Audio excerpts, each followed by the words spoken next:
संसदीय यात्रा उसका एक बार पुनः स्मरण करने के लिए और नए सदन में जाने से पहले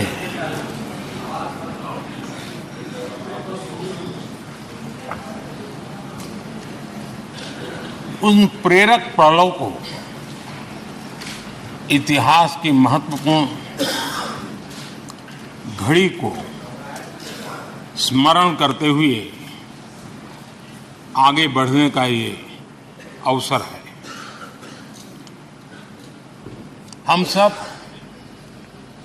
इस ऐतिहासिक भवन से विदा ले रहे हैं। आजादी के पहले ये सदन इंपीरियल लेजिस्लेटिव काउंसिल का स्थान हुआ करता था। आजादी के बाद ये संसद भवन के रूप में उसको पहचान मिली। ये सही है, इस इमारत के निर्माण करने का निर्णय विदेशी शासकों का था, लेकिन ये बात हम न कभी भूल सकते हैं और हम गर्व से कह सकते हैं कि इस भवन के निर्माण में पसीना मेरे देशवासियों का लगा था, परिश्रम मेरे देशवासियों का लगा था और पैसे भी मेरे देश के लोगों के।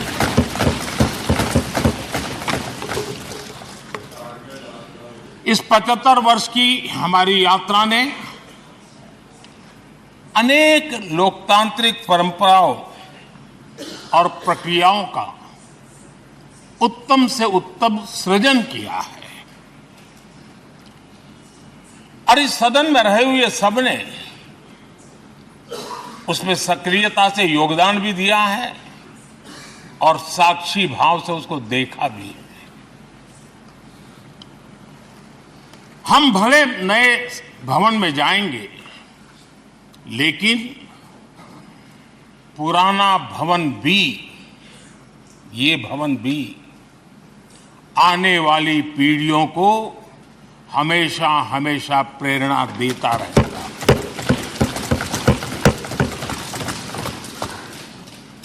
ये भारत के लोकतंत्र की स्वर्णिम यात्रा का एक महत्वपूर्ण अध्याय,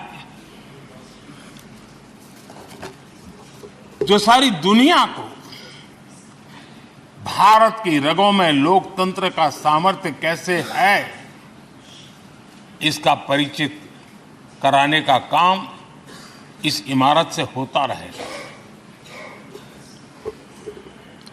आदरणीय अध्यक्ष जी, अमृतकाल की प्रथम प्रभा का प्रकाश राष्ट्र में एक नया विश्वास, नया आत्मविश्वास, नया उमंग, नए सपने, नए संकल्प और राष्ट्र का नया सामर्थ्य उससे भर रहा है। चारों तरफ आज भारतवासियों की उपलब्धि की चर्चा हो रही है और गौरव के साथ हो रही है। ये हमारे 75 साल के संसदीय इतिहास का एक सामूहिक प्रयास का परिणाम है, जिसके कारण विश्व में आज वो गूंज सुनाई दे रही है। आदरणीय अध्यक्ष जी, चंद्रयान 3 की सफलता न सिर्फ पूरा भारत, पूरा देश अभिभूत है और इसमें भारत के सामर्थ्य का एक नया रूप, जो आधुनिकता से जुड़ा है, जो विज्ञान से जुड़ा है, जो टेक्नोलॉजी से जुड़ा है, जो हमारे वैज्ञानिकों के सामर्थ्य से जुड़ा है, जो 140 करोड़ देशवासियों के संकल्प की शक्ति से जुड़ा हुआ है, वो देश और दुनिया पर एक नया प्रभाव पैदा करने वाला है। ये सदन और इस सदन के माध्यम से मैं फिर एक बार देश के वैज्ञानिकों और उनके साथियों को कोटि कोटि बधाइयां देता हूं, उनका अभिनंदन करता हूं।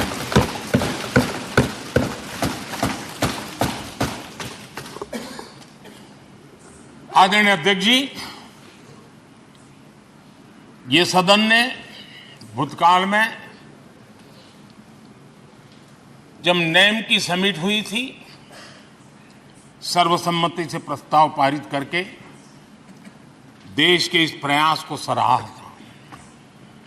आज G20 की सफलता को भी आपने सर्वसम्मति से सराहा है। मैं मानता हूं देशवासियों का आपने गौरव बढ़ाया है। मैं आपका आभार व्यक्त करता हूं। G20 की सफलता 140 करोड़ देशवासियों की है। ये भारत की सफलता है,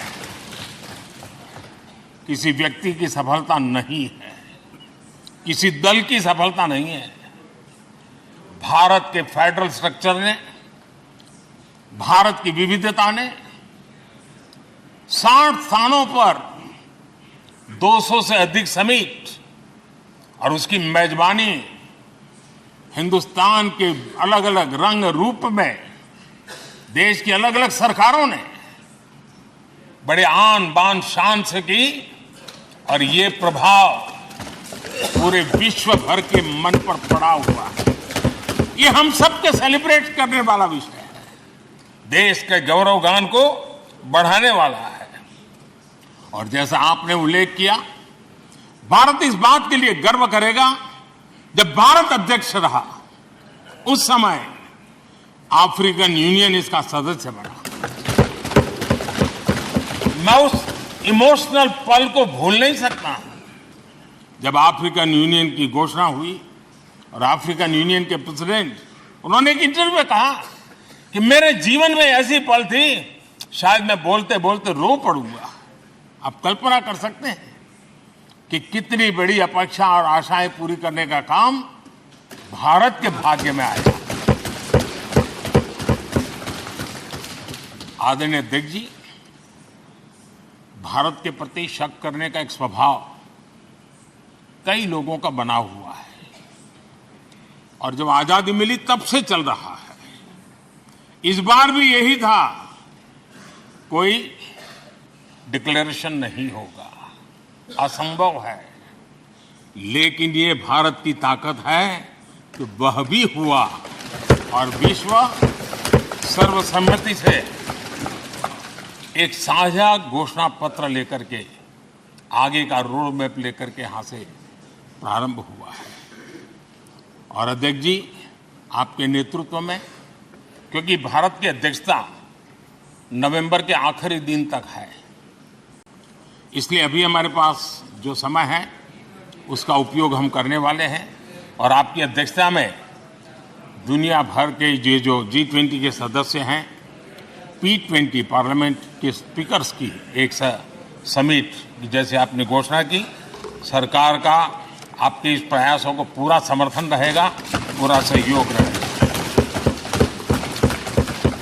आदरणीय अध्यक्ष जी, हम सबके लिए गर्व की बात है कि आज भारत विश्व मित्र के रूप में अपनी जगह बना पाया है। पूरा विश्व भारत में अपना मित्र खोज रहा है, पूरा विश्व भारत की मित्रता को अनुभव कर रहा है, और उसका मूल कारण है हमारे जो संस्कार है, वेद से विवेकानंद तक जो हमने पाया है। सबका साथ सबका विकास का मंत्र आज विश्व को हमें साथ लाने में जोड़ रहा है। आदरणीय अध्यक्ष जी, ये सदन से विदाई लेना एक बहुत ही भावुक पल है। परिवार भी अगर पुराना घर छोड़कर के नए घर जाता है तो बहुत सारी यादें कुछ पल के लिए उसको झकझोर देती है। और हम जब ये सदन को छोड़ के जा रहे हैं तो हमारा मन मस्तिष्क भी उन भावनाओं से भरा हुआ है, अनेक यादों से भरा हुआ है। खट्टे मीठे अनुभव भी रहे हैं, नोकझोंक भी रही है, कभी संघर्ष का माहौल भी रहा है और कभी इसी सदन में उत्सव और उमंग का माहौल भी रहा है। ये सारी स्मृतियां हमारे साथ हम सबकी साझी स्मृतियां हैं, ये हम सबकी साझी विरासत है और इसलिए इसका गौरव भी हम सबका साझा है।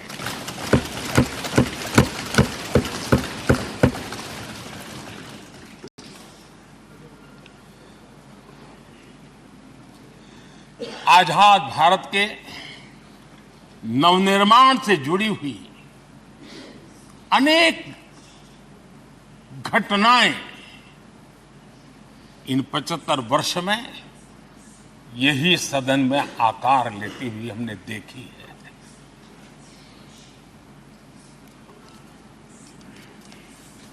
आज हम जब इस सदन को छोड़ करके नए सदन की ओर प्रस्थान करने वाले हैं तब भारत के सामान्य मानवीय की भावनाओं को जहां जो आदर मिला है, सम्मान मिला है, उसकी अभिव्यक्ति का भी एक अवसर है। और इसलिए आदरणीय अध्यक्ष जी, मैं पहली बार जब संसद का सदस्य बना और पहली बार एक सांसद के रूप में इस भवन में मैंने प्रवेश किया तो सहज रूप से मैंने इस संसद भवन के डोर पक्ति पर अपना शीश झुका करके इस लोकतंत्र के मंदिर को श्रद्धा भाव से नमन करते हुए मैंने पैर रखा था। वो पल मेरे लिए भावनाओं से भरी हुई थी, मैं कल्पना नहीं कर सकता था। लेकिन भारत के लोकतंत्र की ताकत है, भारत के सामान्य मानवीय की लोकतंत्र के प्रति श्रद्धा का प्रतिबिंब है कि रेलवे प्लेटफॉर्म पर गुजारा करने वाला एक गरीब परिवार का बच्चा पार्लियामेंट पहुंच गया था।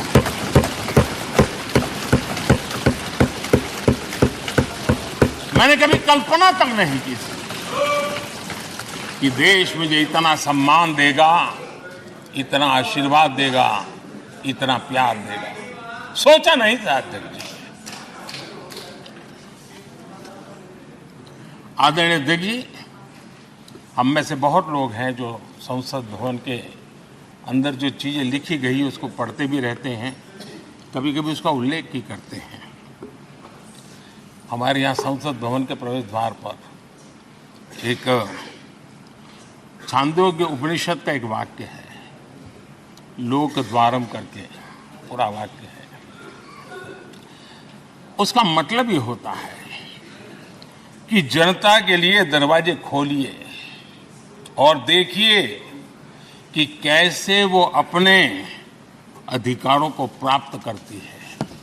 हमारे ऋषि मुनियों ने ये लिखा हुआ है, हमारे प्रवेश द्वार पर लिखा हुआ है। हम सब और हमारे पहले जो यहां रहे हैं वो भी इस सत्यता के साक्षी है। आदरणीय अध्यक्ष जी, समय रहते जैसे जैसे वक्त बदलता गया, यह हमारे सदन की संरचना भी निरंतर बदलती रही है और अधिक समावेशी बनती गई है। समाज के हर वर्ग का प्रतिनिधि विविधताओं से भरा हुआ इस सदन में नजर आता है। अनेक भाषाएं हैं, अनेक बोलियां हैं, अनेक पहरवेश हैं, अनेक खान-पान है। सदन के अंदर सब कुछ है और समाज के सभी तबके के लोग, चाहे वो सामाजिक रचना के हो, चाहे आर्थिक रचना के हो, चाहे गांव या शहर के हो, एक प्रकार से पूर्ण रूप से समावेशी वातावरण सदन में पूरी ताकत के साथ जन सामान्य की इच्छा आकांक्षाओं को प्रकट करता रहा है। दलित हो, पीड़ित हो, आदिवासी हो, पिछड़े हो, महिलाएं हो, हर एक का धीरे धीरे धीरे योगदान बढ़ता चला गया है। आदरणीय अध्यक्ष जी, प्रारंभ में महिलाओं की सदस्य संख्या कम थी, लेकिन धीरे धीरे माताओं बहनों ने भी इस सदन की गरिमा को बढ़ाया है। इस सदन के गरिमा में बहुत बड़ा बदलाव लाने में उनका योगदान रहा है।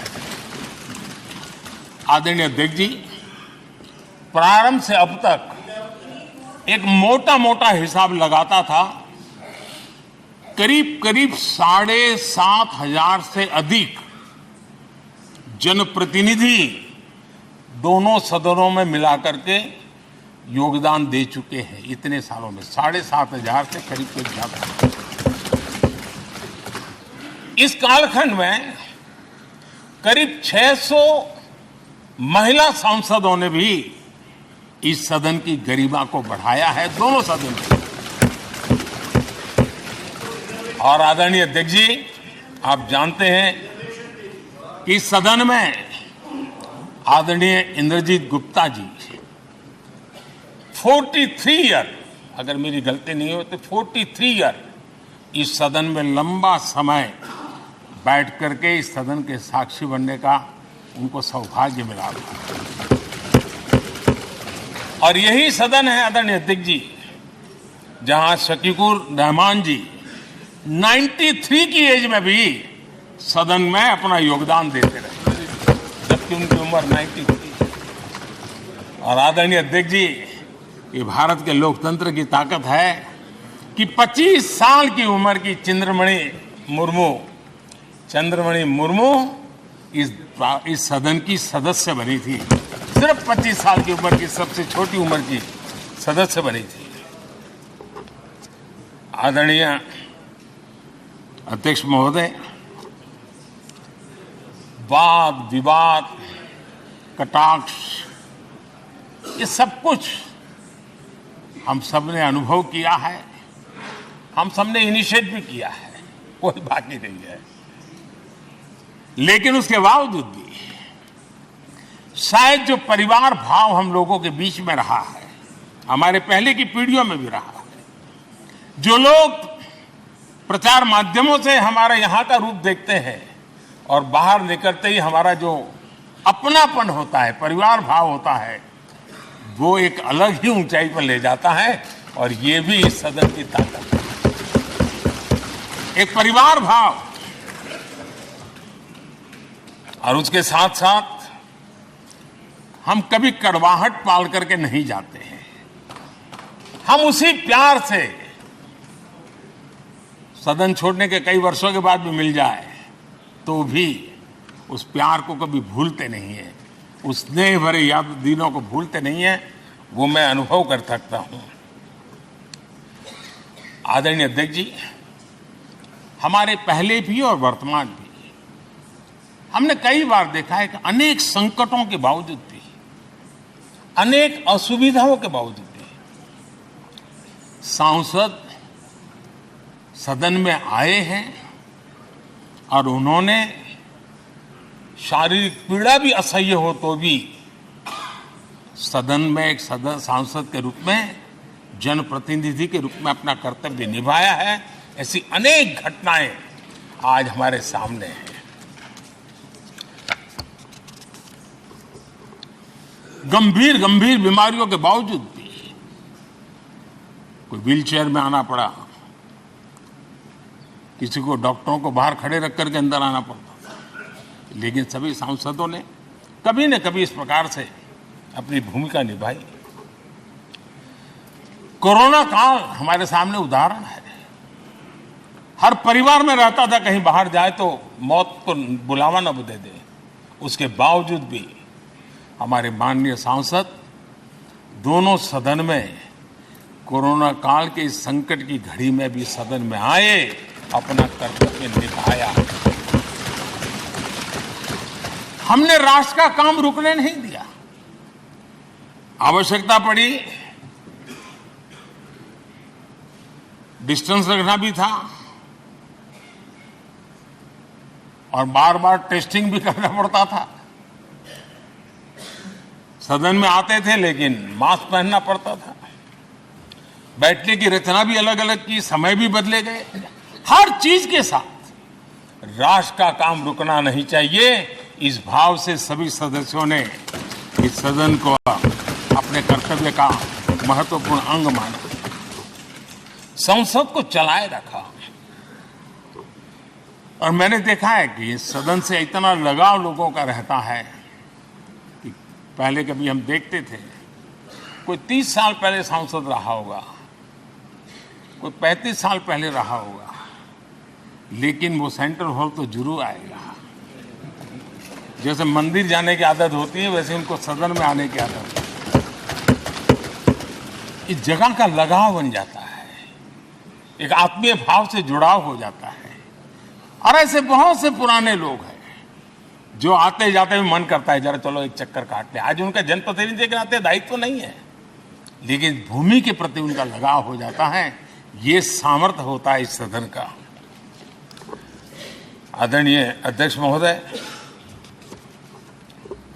आजादी के बाद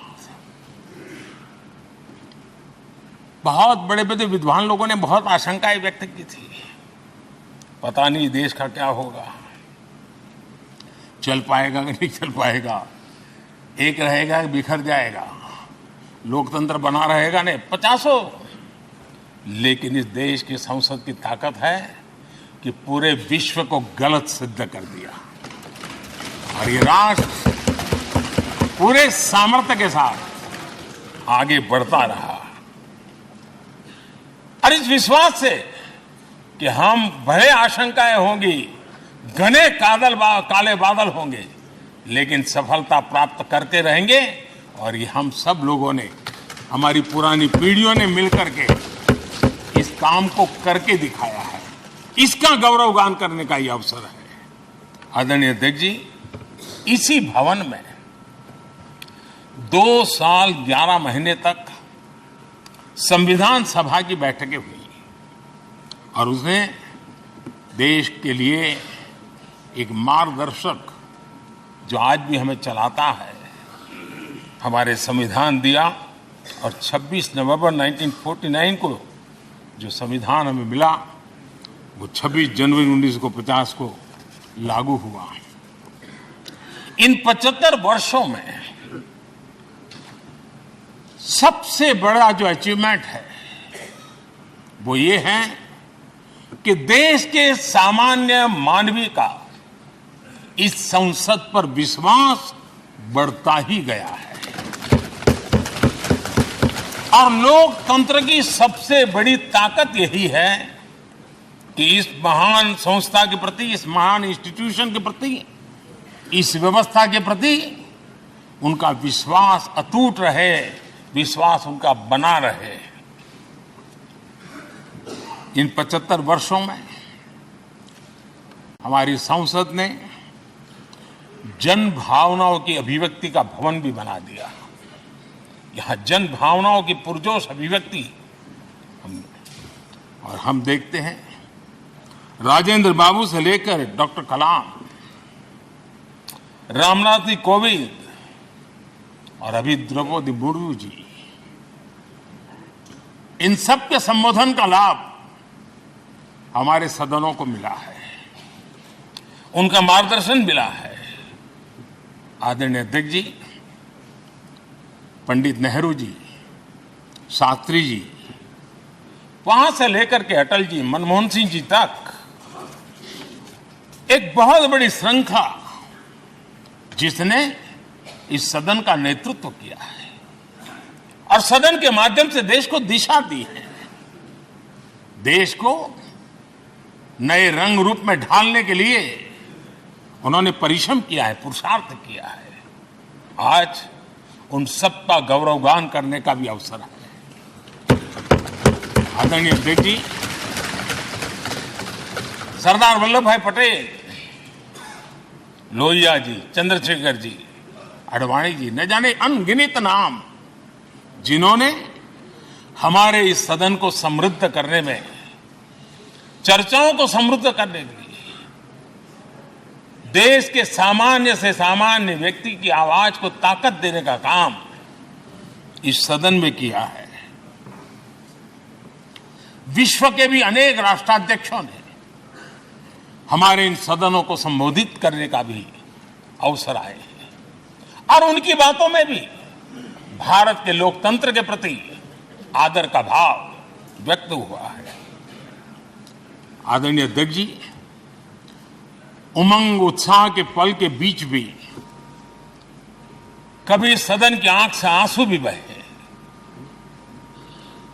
ये सदन दर्द से भर गया जब देश को 3 अपने प्रधानमंत्री उनको अपने कार्यकाल में ही खोने की नौबत आई। नेहरू जी, शास्त्री जी, इंदिरा जी। तब ये सदन अश्रुभीनी आंखों से उन्हें विदाई दे रहा था। आदरणीय अध्यक्ष जी, अनेक चुनौतियों के बावजूद भी हर स्पीकर ने, हर सभापति ने बेहतरीन तरीके से दोनों सदनों को सुचारू रूप से चलाया है और अपने कार्यकाल में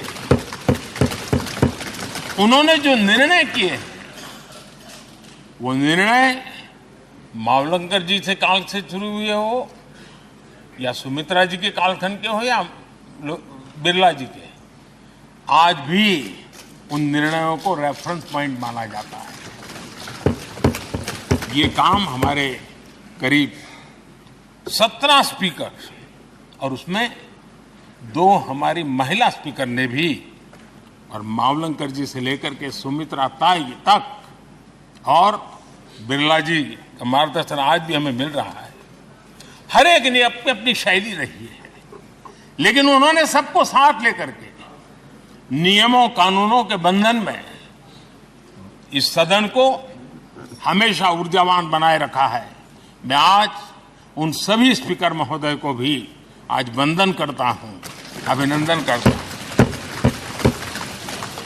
आदरणीय अध्यक्ष जी, ये सही है कि हम जनप्रतिनिधि अपनी अपनी भूमिका निभाते हैं, लेकिन सातत्यपूर्ण तरीके से हमारे बीच जो एक टोली बैठती है उनकी भी कई पीढ़ियां बदल गई है।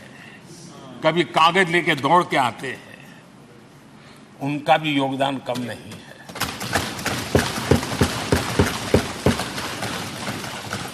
हमें कागज पत्र पहुंचाने के लिए दौड़ते हैं, सदन में कोई गलती ना हो जाए, उसके निर्णय में कोई गलत ना हो जाए, उसके लिए वो चौकन्ने रहते हैं।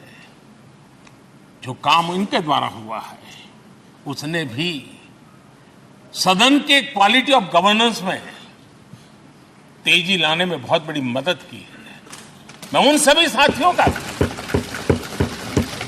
और इनके पूर्व में जो रहे हैं उनका भी हृदय से अभिनंदन करता हूं। इतना ही नहीं, सदन मतलब ये खंड ही नहीं है, इस पूरे परिसर में अनेक लोगों ने, किसी ने हमें चाय पिलाई होगी, किसी ने पानी पिलाया होगा, किसी ने रात रात चली हुई सदन को किसी को भूखा पेट रहने नहीं दिया होगा। कई प्रकार की सेवाएं की होगी। किसी ने माली ने इसके बाहर के एनवायरनमेंट को संभाला होगा, किसी ने इसकी सफाई की होगी। न जाने कितने ही अनगिनत लोग होंगे जिन्होंने हम सब अच्छे ढंग से काम कर सके और यहां जो काम हो वो काम देश को आगे बढ़ाने के लिए अधिक से अधिक तेजी से हो, उसके लिए जो माहौल बनाना, व्यवस्था बनाना, उसके लिए जिसने योगदान दिया है, मेरी तरफ से भी और इस सदन की तरफ से भी मैं उनका विशेष रूप से नमन करता हूं।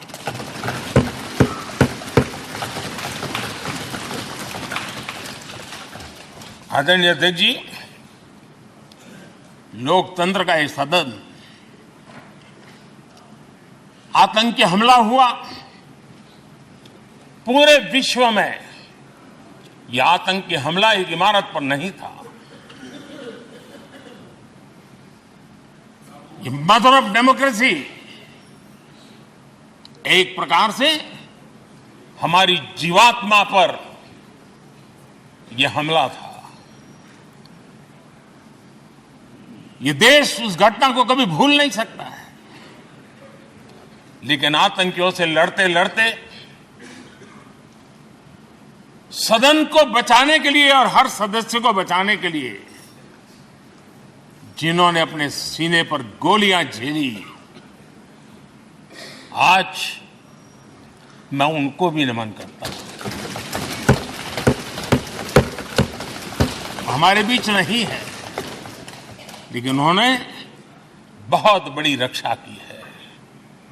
आदरणीय अध्यक्ष जी, जब आज हम इस सदन को छोड़ रहे हैं, तब मैं उन पत्रकार मित्रों को भी याद करना चाहता हूं जिन्होंने जीवन में, कुछ लोग तो ऐसे हैं जिन्होंने पूरा जीवन अपने कार्यकाल में संसद के काम को ही उन्होंने रिपोर्ट किया है। एक प्रकार से वो जीवंत साक्षी रहे हैं।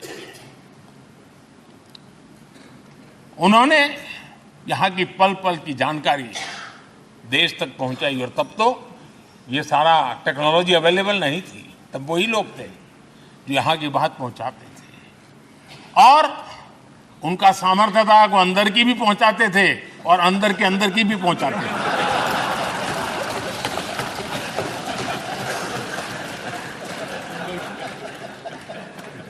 और मैंने देखा कि ऐसे पत्रकारिता जिन्होंने संसद को कवर किया,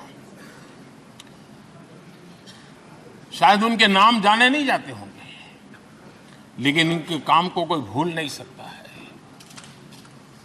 और खबरों को लिए नहीं, भारत की इस विकास यात्रा को संसद भवन से समझने के लिए उन्होंने अपनी शक्ति खपा दी थी। आज भी पुराने जो पत्रकार मित्र मिल जाते हैं और जिन्होंने कभी संसद को कवर किया हो, तो ऐसी अननोन चीजें बताते हैं जो उन्होंने अपनी आंखों से देखी होती, कान से सुनी होती है, जो अचरज करने वाली होती है। यानी एक प्रकार से जैसी ताकत यहां की दीवारों की रही है, वैसा ही दर्पण उनकी कलम में रहा है, और उस कलम ने देश के अंदर संसद के प्रति, संसद सदस्यों के प्रति एक अहोभाव का भाव जगाया है। मैं आज, कई पत्रकार बंधु होंगे जो रहे नहीं होंगे, लेकिन मेरे लिए जैसा ये सदन छोड़ना भावुक पल है, मैं पक्का मानता हूं इन पत्रकार बंधुओं के लिए भी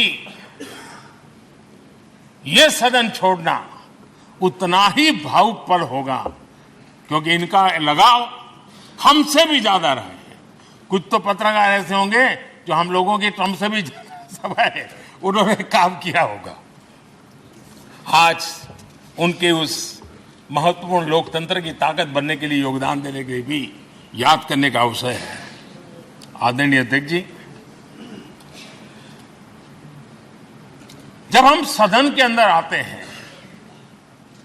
हमारे यहां नाद ब्रह्म की कल्पना है। हमारे शास्त्रों में माना गया है किसी एक स्थान पर अनेक बार एक ही लय में उच्चारण होता है तो वो तपोस्थली बन जाता है, उसके एक पॉजिटिव वाइब होते हैं। नाद की एक ताकत होती है जो स्थान को सिद्धि स्थान में परिवर्तित कर देती है। मैं मानता हूं ये सदन भी उस 7-7.5 हजार जनप्रतिनिधियों के द्वारा बार बार जो शब्द गूंजे हैं, जो वाणी यहां गूंजी है, उसने इस सदन में हम बैठकर आगे चर्चा करें या ना करें, लेकिन इसकी गूंज इसे तीर्थ क्षेत्र बना देती है।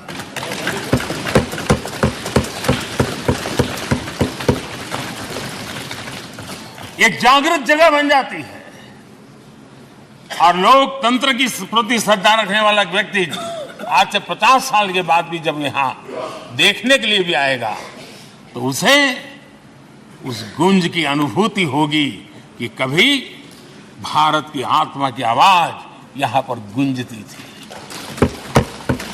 और इसलिए अध्यक्ष महोदय, ये वो सदन है जहां कभी भगत सिंह, बटुकेश्वर दत्त, उन्होंने अपनी वीरता सामर्थ्य से अंग्रेज सल्तनत को जगा दिया था बम का धमाका करके। वो बम की गूंज भी जो देश का भला चाहते हैं उनको कभी सोने नहीं देती। आदरणीय अध्यक्ष जी, ये वो सदन है जहां पंडित जी को इसलिए भी याद किएगा, अनेक बातों के लिए याद करेगा, लेकिन हम जरूर याद करेंगे इसी सदन में पंडित नेहरू का at the stroke of midnight की गूंज हम सबको प्रेरित करती रहेगी। और इसी सदन में अटल जी ने कहा था, वो शब्द आज भी गूंज रहे हैं इस सदन में, सरकारें आएगी जाएगी, पार्टियां बनेगी बिगड़ेगी, लेकिन ये देश रहना चाहिए।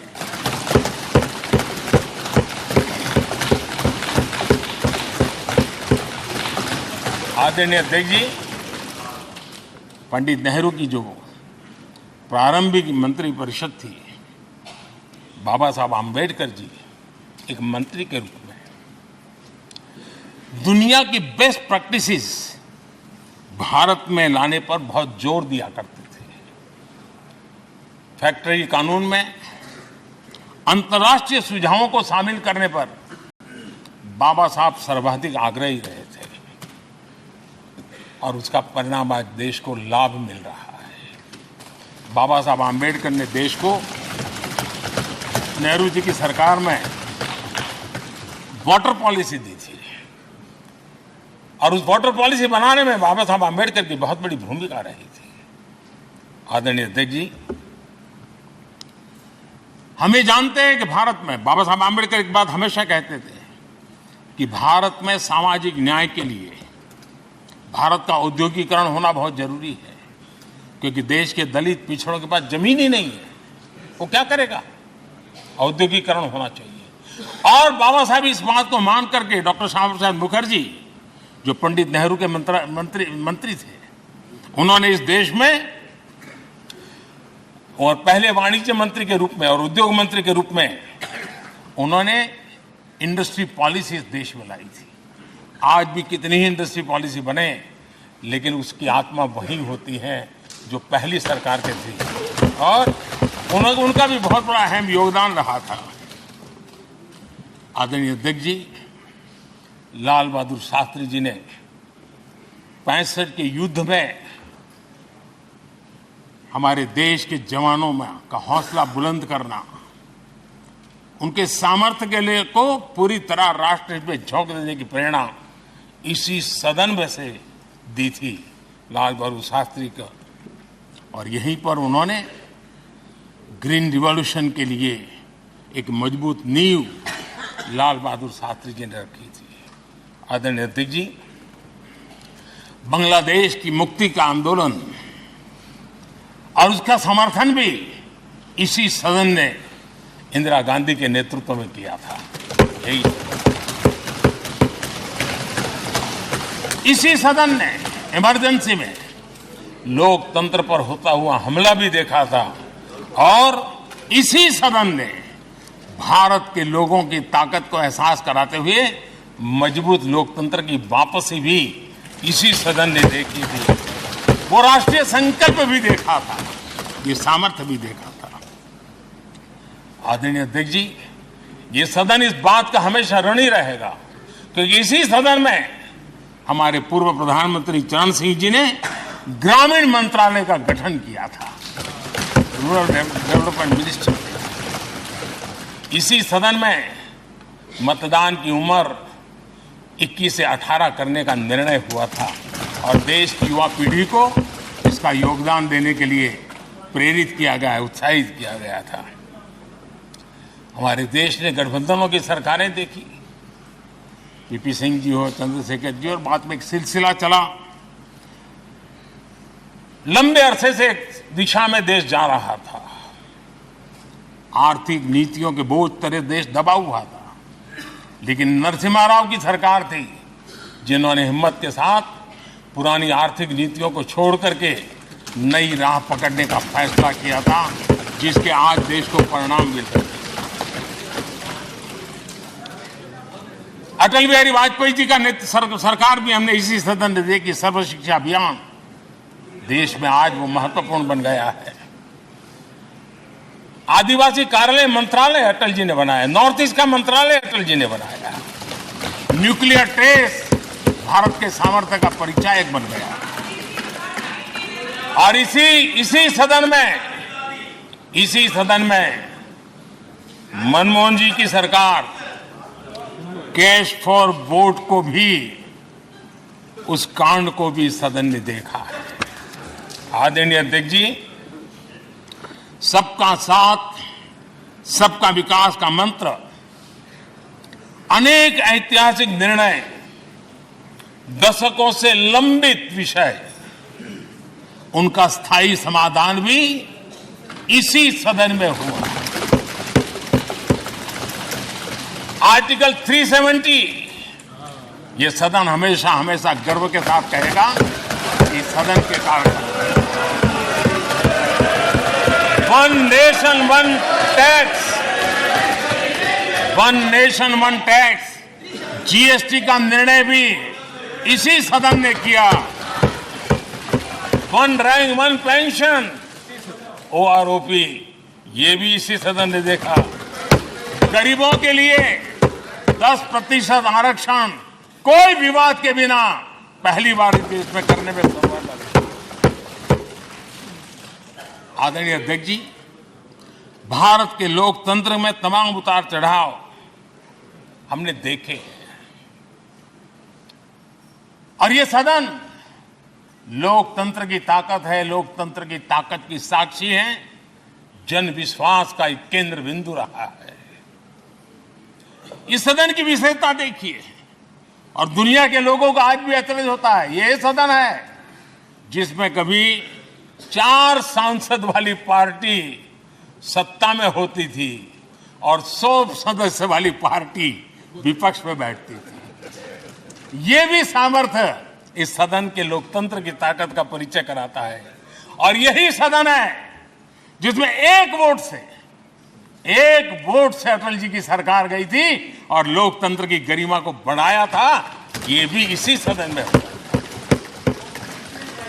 आज अनेक छोटी छोटी रीजनल पार्टियों का प्रतिनिधित्व हमारे देश की विविधता को, हमारे देश के एस्पिरेशंस का एक प्रकार से वो आकर्षक केंद्र बिंदु बना है।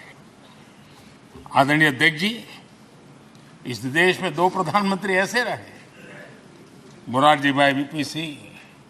एक प्रकार से कांग्रेस में जीवन खपाया था, लेकिन एंटी कांग्रेस गवर्नमेंट का नेतृत्व कर रहे थे। ये भी इसकी विशेषता थी। और हमारे नरसिम्हा राव जी, वो तो बिस्तरा गोल करके घर जाने की तैयारी कर रहे थे, निवृत्ति की घोषणा कर चुके थे, लेकिन यही लोकतंत्र की ताकत देखिए, सदन की ताकत देखिए, वो प्रधानमंत्री के रूप में 5 साल हमारी सेवा कर।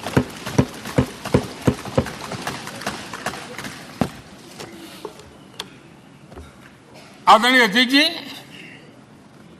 सबकी सहमति से कठिन कार्य होते हुए हमने देखे हैं। 2000 की साल थी, अटल जी की सरकार थी। इसी सदन ने 3 राज्यों का गठन सर्वस्वीकृति से किया और बड़े उमंग उत्साह से किया। जब छत्तीसगढ़ की रचना हुई तो उत्सव छत्तीसगढ़ ने भी मनाया, उत्सव मध्य प्रदेश ने भी मनाया। जब उत्तराखंड की रचना हुई तो उत्सव उत्तराखंड ने भी मनाया, उत्सव उत्तर प्रदेश ने भी मनाया।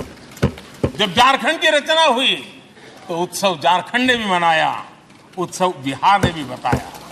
ये हमारे सदन का सामर्थ्य, सब सहमति का वातावरण बना करके।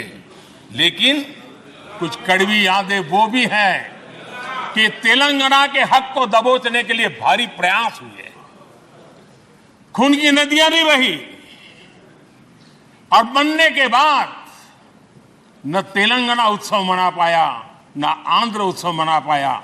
एक कटुता के बीज बो दिए गए।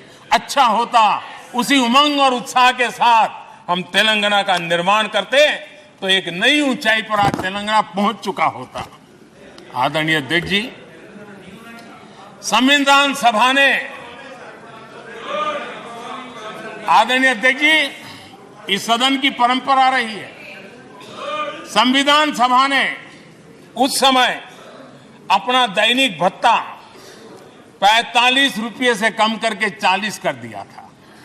उनको लगा हमें इसको कम करना चाहिए। आदरणीय अध्यक्ष जी, यही सदन है कैंटीन में मिलने वाली सब्सिडी, जो बहुत कम पैसे में खाना मिलता था, इसी सदस्यों ने उस सब्सिडी को भी खत्म कर दिया और पूरा पैसा देकर के अब कैंटीन में खाते हैं। आदरणीय अध्यक्ष जी, कोरोना काल में जब जरूरत पड़ी तो यही सांसद जिन्होंने एमपी लेड फंड को छोड़ दिया और देश को इस संकट की घड़ी में मदद करने के लिए आगे आए। इतना ही नहीं, कोरोना काल में इसी सदन के सांसदों ने अपने तनख्वाह में 30% कटौती की और उन्होंने देश के सामने आए हुए संकट में अपनी बहुत बड़ी जिम्मेवारी निभाई। आदरणीय अध्यक्ष जी, हम गर्व से कह सकते हैं, ये सदन में बैठे हुए लोग भी कह सकते हैं, हमारे पूर्वज जो सदन में बैठे थे वो भी कह सकते हैं कि हम ही लोग हैं जिन्होंने हम पर डिसिप्लिन लाने के लिए हमारे यहां जनप्रतिनिधित्व कानून में समय समय पर कठोरता बरती। नियम हमने ही लादे, हमने ही तय किया कि नहीं, जनप्रतिनिधि के जीवन में ये नहीं हो सकता। मैं मानता हूं ये जीवंत लोकतंत्र का बहुत बड़ा उदाहरण है और ये सदन ने दिया है, यही माननीय सांसदों ने दिया है और हमारी पुरानी पीढ़ी के सांसदों ने दिया है। और मैं मानता हूं कि कभी कभी उन चीजों को भी याद करना चाहिए। आदरणीय अध्यक्ष जी, हम जो वर्तमान सांसद हैं उनके लिए तो ये विशेष सौभाग्य का अवसर है। सौभाग्य का अवसर इसलिए है कि हमें इतिहास और भविष्य दोनों की कड़ी बनने का अवसर मिल रहा है।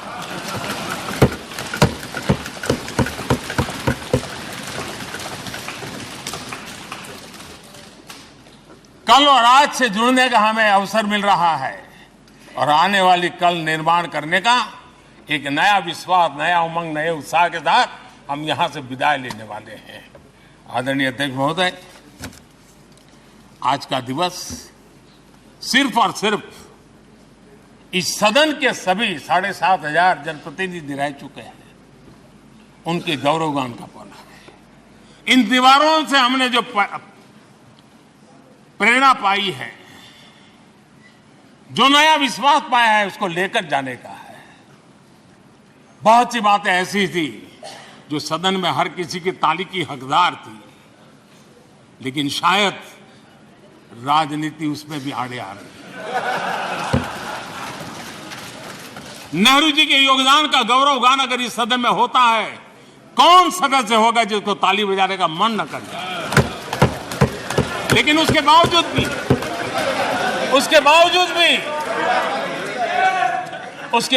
भी देश के लोकतंत्र के लिए बहुत जरूरी है हम सब ने अपने यहां सोच लें। आदरणीय अध्यक्ष जी, मुझे पूरा विश्वास है कि आपके मार्गदर्शन में और इस अनुभवी माननीय सांसदों के सामर्थ्य से हम नई संसद में जब जाएंगे तो नए विश्वास के साथ जाएंगे।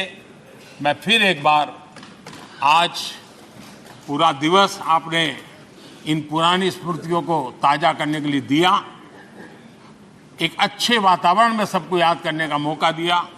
इसके लिए मैं आप सबका आपका हृदय से आभार व्यक्त करता हूं और मैं सभी सदस्यों से आग्रह करूंगा कि अपने जीवन की ऐसी मधुर यादों को यहां हम जरूर व्यक्त करें ताकि देश तक पहुंचे कि सचमुच में ये हमारा सदन, ये हमारे जनप्रतिनिधियों की गतिविधि सच्चे अर्थ में देश को समर्पित है, इसका भाव लोगों के तक पहुंचे। इसी एक अपेक्षा के साथ मैं फिर एक बार इस धरती को प्रणाम करता हूं, इस सदन को प्रणाम करता हूं, भारत के मंदिरों से बनी हुई हर एक दीवार के हर एक ईंटे को प्रणाम करता हूं और पिछले 75 साल में भारत के लोकतंत्र को नया सामर्थ्य शक्ति देने वाले हर गुंज को, उस नाद ब्रह्म को नमन करते हुए मेरी वाणी को विराम कर देता हूं। बहुत बहुत धन्यवाद।